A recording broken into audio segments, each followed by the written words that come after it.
Lahore press club کے secretary زاہد عابد، Lahore crime reporter ایسوسی ایشن کے صدر علی ساہی، سیکرٹری مجاہد شیخ، لاہور پریس کلب کے سینئر نائب صدر افضال طالب، لاہور فوٹوگرافر ایسوسی ایشن کے صدر وسیم نیاز، لاہور پریس کلب کے جوائنٹ سیکرٹری عمران شیخ، فنانس سیکرٹری سالک نواز، پنجاب اسمبلی پریس گیلری کے صدر خواجہ نصیر سمیت صحافیوں کی ایک کثیر تعداد نے شرکت کی۔ لاہور کرائم رپورٹر ایسوسی ایشن کے تمام عہدیداران اور ان کے ممبران کی بھی بڑی تعداد اس موقع پر موجود تھی۔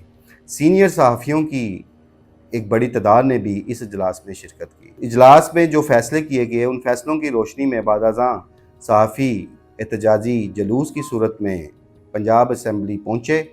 اس موقع پر پنجاب اسمبلی پریس گیلری نے پنجاب اسمبلی کے جاری اجلاس کی کوریج کا بائیکاٹ کیا۔ جب یہ معاملہ اسمبلی میں نون لیگی ایم پی اے رانا ارشد نے اسمبلی فلور پر اٹھایا تو سپیکر پنجاب اسمبلی نے رانا ارشد اور نون لیگی ایم پی اے امجد جاوید کی قیادت میں ایک ٹیم بھیجی جس نے آ کے صحافیوں کے ساتھ گفتگو کی۔